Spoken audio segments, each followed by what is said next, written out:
Hello all. So இன்னைக்கு morning நான் car start பண்ணும்போது எக்ஸ்ட்ரா நாய்ஸ் கேட்டுச்சு. சரி எதுக்கும் பானட் திறந்து செக் பண்ணலாமேன்னு பார்க்கும்போது இந்த வேக்கம் ஹோஸை பார்த்தீங்கன்னா கம்ப்ளீட்டாக எலி கடிச்சிருச்சு. பார்த்தீங்கன்னா நல்லாவே தெரியும். ஸோ இப்போ நான் என்ன பண்ண போகிறேன் அப்படின்னு பார்த்தீங்கன்னா, இந்த ஹோஸை கம்ப்ளீட்டாக ரீப்ளேஸ் பண்ண போகிறேன். அதுக்கு நம்ம ஃபஸ்ட் என்ன பண்ணணும்னா, அந்த ஹோஸ் மேலே ஒரு கிளிப்பு, அந்த அந்த ஹோஸ் எங்கே முடியுதோ அங்கே ஒரு கிளிப் இருக்கும். அந்த கிளிப்பை லூசன் பண்ணிவிட்டு நம்ம ஹோஸை எடுத்தாலே ஹோஸ் வெளில வந்துடும். பார்த்தீங்களா? ஸோ இதே மாதிரி கீழ்ப்பக்கமும் இருக்கும். அதே மாதிரி அந்த கிளிப்பை பிடிச்சிட்டு நம்ம ஹோஸை எடுத்தோம்னா வெளில வந்துடும்.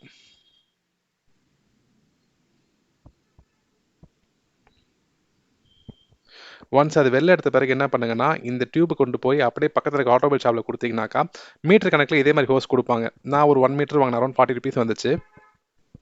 அது இந்த ஹோஸ் சைஸ்க்கு ஏற்ற மாதிரி நீங்கள் கட் பண்ணிக்கோங்க. பட் அந்த ஹோஸ் சைஸில் இருக்கிற ஹோலோட டயமீட்டர் பார்த்தீங்கன்னா சேமாக இருக்கணும். அந்த மாதிரி வாங்கிக்கோங்க. அண்ட் இது மாற்றுறது ரொம்ப சிம்பிள். நான் ஆல்ரெடி மாட்டிட்டேன். அதே மாதிரி தான் மேலேயும் எங்கே மிஸ் ஆச்சோ அங்கேயும் நம்ம வந்துட்டு ப்ரெஸ் பண்ணிவிட்டு மேலே அந்த கிளிப் லாக் ஒன்று வாங்கி போட்டுருங்க. ஸோ அவ்வளோதாங்க. தேங்க்யூ ஆல் ஃபார் வாட்சிங்.